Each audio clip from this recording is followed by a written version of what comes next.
Jack and the Beanstalk. Once upon a time, there was a little boy named Jack who lived with his poor mother out in the country. One day, Jack's mother told him, "Jack, we have nothing to eat and nothing left to sell except our old cow, Milky White. Please, take her into the village and sell her so that we can buy some food." Jack loved Milky White, and it made him very sad to have to sell her, but he understood that his mother had no choice, so he set out for the village.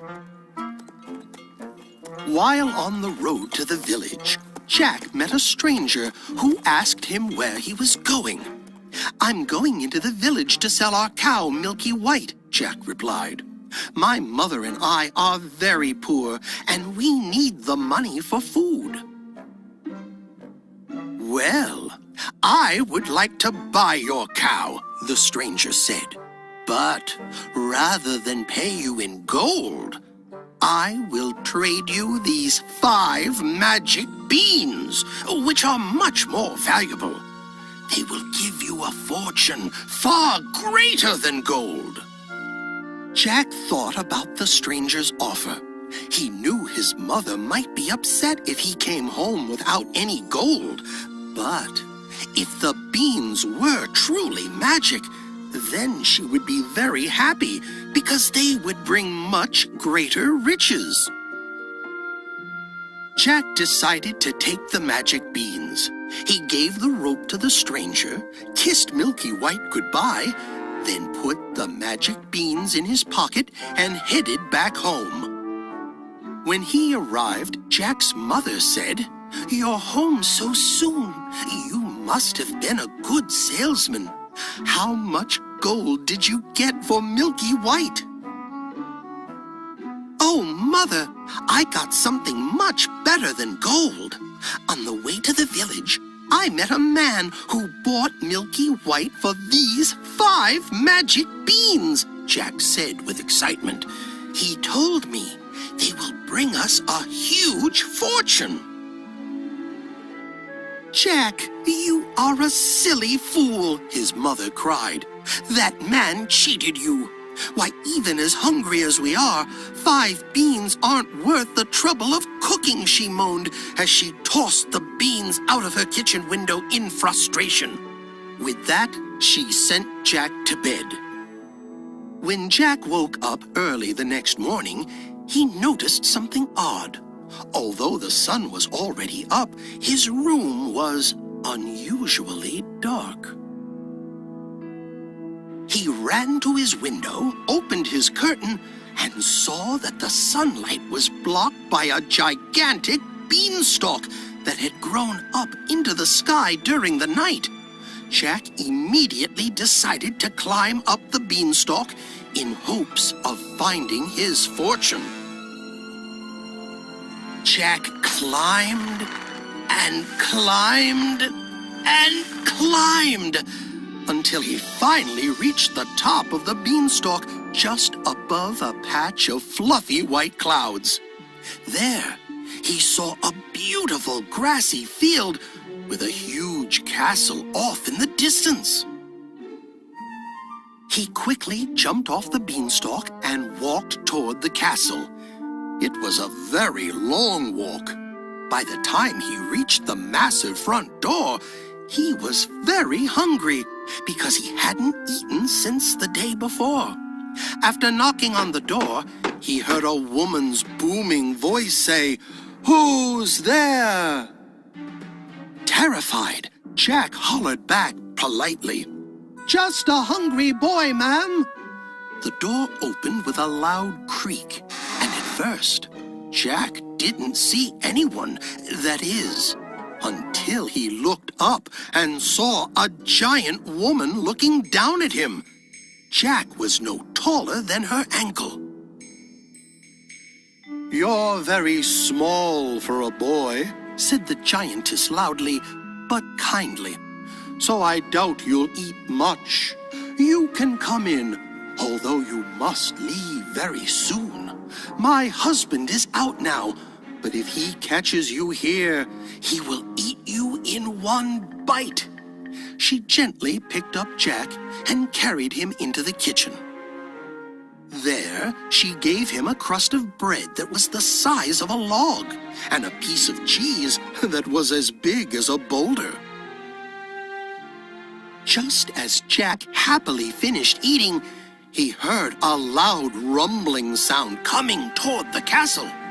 "My husband is here!" shouted the giantess. "Quick, you must run and hide!" Jack was barely hidden behind a cup when the giant came into the kitchen. He was even bigger than his wife, with feet the size of horses, legs as tall as the tallest trees, and a head the size of a barn. "Fee, fi, fo, fum, I smell the blood of an Englishman. Be he alive or be he dead, I will grind his bones to make my bread," bellowed the giant loudly as he sniffed and snorted while looking around the kitchen. "Don't be silly. No one is here, dear. Now, sit down and enjoy your supper," the giant's wife said soothingly as she steered the giant toward the kitchen table. Luckily for Jack, the giant was so hungry and dinner smelled so good that he forgot all about Jack. As soon as the giant had finished eating, he hollered to his wife. "Bring me my golden goose!" The giant's wife hurried from the kitchen, returning quickly with a white goose that was very small in her hand, but quite ordinary in size to Jack. "Goose, lay me an egg," ordered the giant. Immediately, the goose sat down and laid an egg made of solid gold. The giant looked closely at the golden egg and smiled a broad smile. The giant then placed the egg in his shirt pocket, put up his feet, and closed his eyes. Soon, the giant was fast asleep, snoring loudly. "Help me!" cried the goose to Jack. She did not like living with the giant. Sneaking out from behind the cup, Jack jumped onto the table and grabbed the goose. The giant woke up with a start. "Fee, fi, fo, fum," he bellowed. "I knew I smelled the blood of an Englishman." The giant dove at Jack, but Jack ducked under the table. Jack ran to the front door, but it was bolted shut. Luckily, Jack was so tiny, he was able to squeeze himself under the door. Soon Jack was running across the field and through the clouds with the goose in his arms.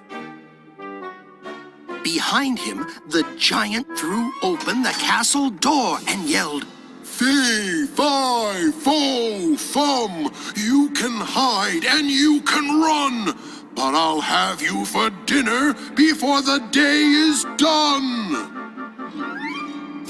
As the giant was about to grab Jack, Jack grabbed the beanstalk, still clutching the goose. The giant reached for Jack and missed.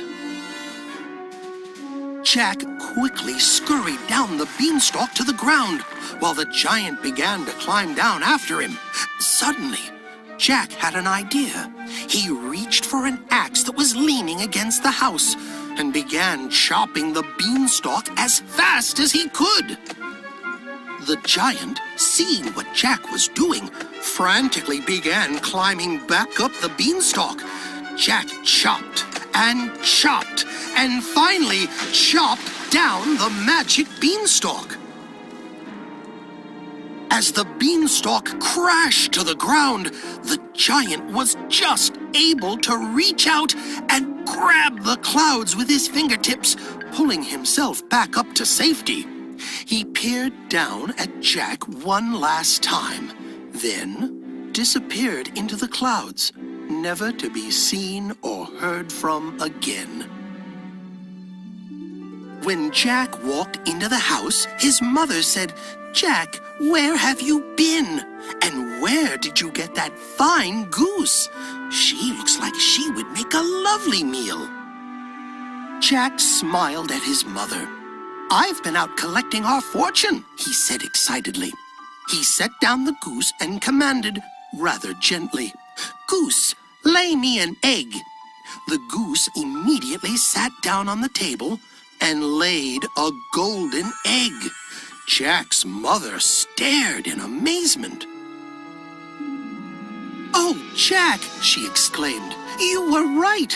Those beans were magic." Then she hugged Jack with joy. From that day onward, Jack and his mother were never again poor or hungry, and they lived happily ever after. The end.